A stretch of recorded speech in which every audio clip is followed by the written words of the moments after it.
Hello, ladies and gentlemen. Today, I will be reading The Riddle by Walter de la Mare.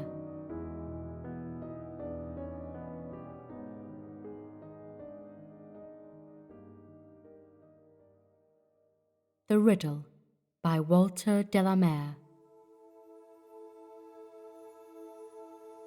So these 7 children, Anne and Matilda, James, William and Henry, Harriet and Dorothea, came to live with their grandmother. The house in which their grandmother had lived since her childhood was built in the time of the Georges. It was not a pretty house, but roomy, substantial, and square, and a great cedar tree outstretched its branches almost to the windows.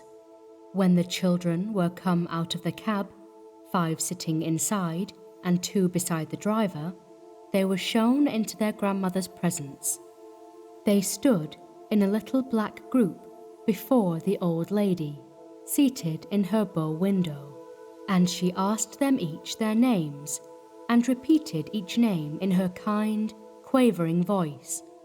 Then to one she gave a workbox, to William a jackknife, to Dorothea a painted ball, to each a present according to age, and she kissed all her grandchildren to the youngest. "My dears," she said, "I wish to see all of you bright and gay in my house. I am an old woman, so that I cannot romp with you. But Anne must look to you, and Mrs. Fenn too. And every morning and every evening you must all come in to see your granny, and bring me smiling faces that call back to my mind my own son Harry. But all the rest of the day, when school is done, you shall do as you please, my dears. And there is only one thing, just one, I would have you remember. In the large spare bedroom that looks out on the slate roof, there stands in the corner an old oak chest. Aye, older than I, my dears, a great deal older than my grandmother. Play anywhere else in the house, but not there." She spoke kindly to them all, smiling at them, but she was very old, and her eyes seemed to see nothing of this world. And the 7 children, though at first they were gloomy and strange, soon began to be happy and at home in the great house. There was much to interest and to amuse them there. All was new to them. Twice every day, morning and evening, they came in to see their grandmother, who every day seemed more feeble, and she spoke pleasantly to them of her mother and her childhood, but never forgetting to visit her store of sugar plums. And so the weeks passed by. It was evening twilight when Henry went upstairs from the nursery by himself to look at the oak chest. He pressed his fingers into the carved fruit and flowers, and spoke to the dark, smiling heads at the corners, and then, with a glance over his shoulder, he opened the lid and looked in. But the chest concealed no treasure, neither gold nor baubles, nor was there anything to alarm the eye. The chest was empty, except that it was lined with silk of old rose, seeming darker in the dusk, and smelling sweet of potpourri. And when Henry was looking in, he heard the softened laughter and the clinking of the cups downstairs in the nursery, and out at the window he saw the day darkening. These things brought strangely to his memory his mother, who in her glimmering white dress used to read to him in the dusk, and he climbed into the chest, and the lid closed gently down over him. When the other 6 children were tired with their playing, they filed into their grandmother's room for her good night and her sugar plums. She looked out between the candles at them, as if she were uncertain of something in her thoughts. The next day, Anne told her grandmother that Henry was not anywhere to be found.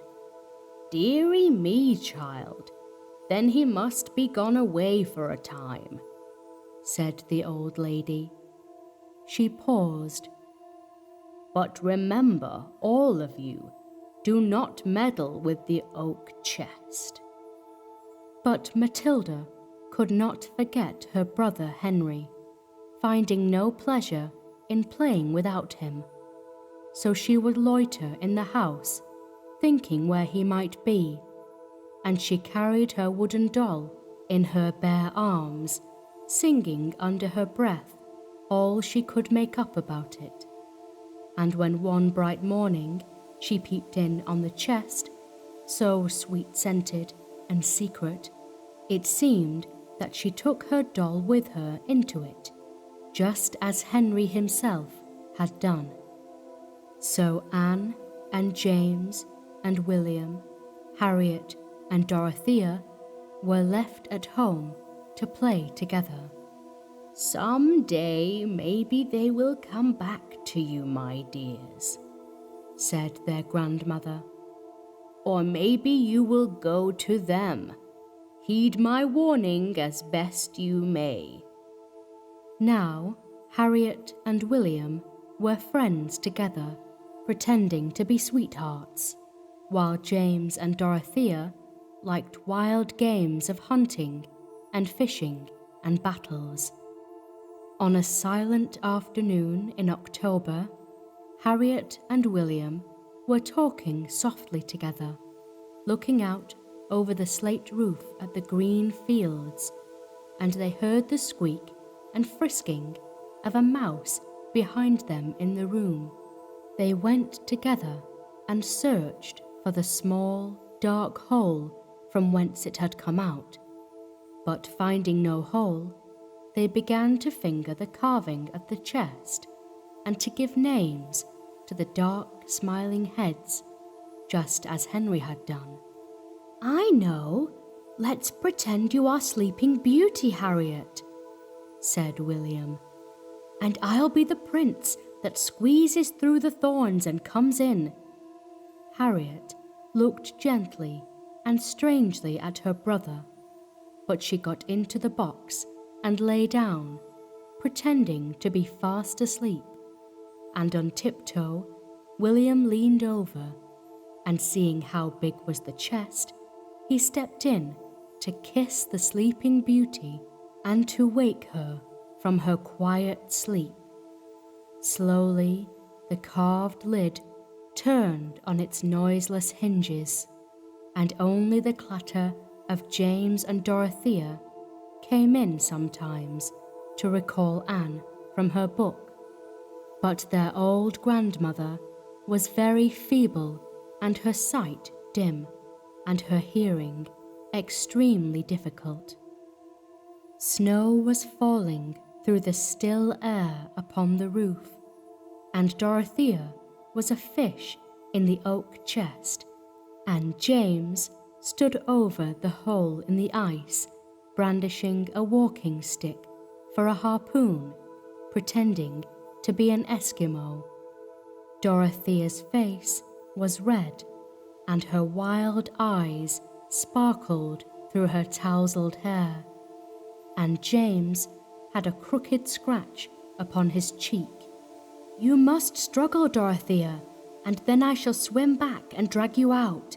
Be quick now," he shouted with laughter as he was drawn into the open chest, and the lid closed softly and gently down as before.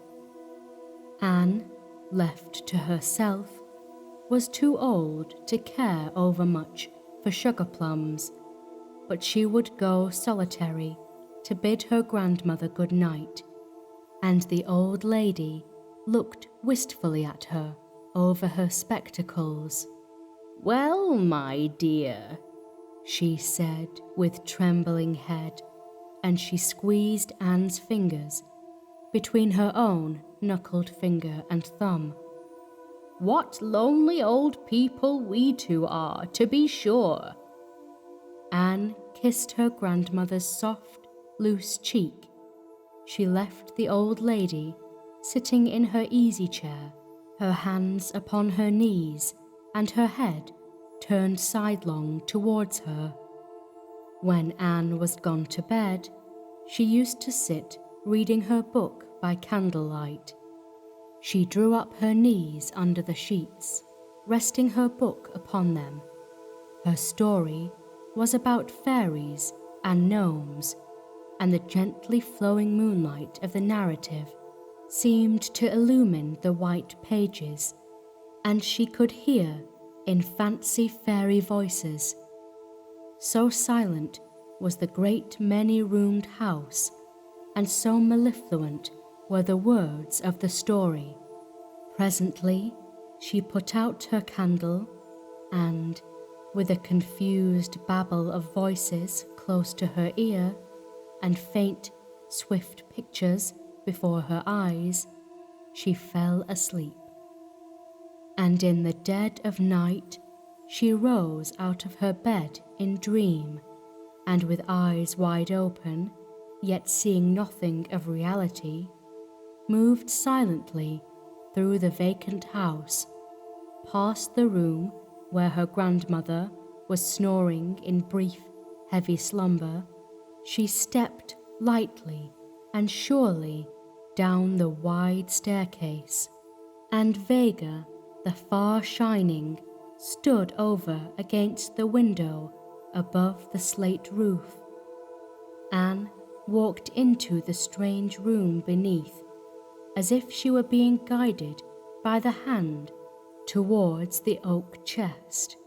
There, just as if she were dreaming it was her bed, she laid herself down in the old rose silk in the fragrant place, but it was so dark in the room that the movement of the lid was indistinguishable. Through the long day, the grandmother sat in her bow window. Her lips were pursed, and she looked with dim, inquisitive scrutiny upon the street where people passed to and fro and vehicles rolled by. At evening, she climbed the stair and stood in the doorway of the large spare bedroom. The ascent had shortened her breath. Her magnifying spectacles rested upon her nose. Leaning her hand on the doorpost, she peered in towards the glimmering square of window in the quiet gloom. But she could not see far, because her sight was dim and the light of day feeble. Nor could she detect the faint fragrance as of autumnal leaves. But in her mind was a tangled skein of memories, laughter and tears, and children long ago become old-fashioned, and the advent of friends and last farewells, and gossiping fitfully, inarticulately with herself, the old lady went down again to her window seat.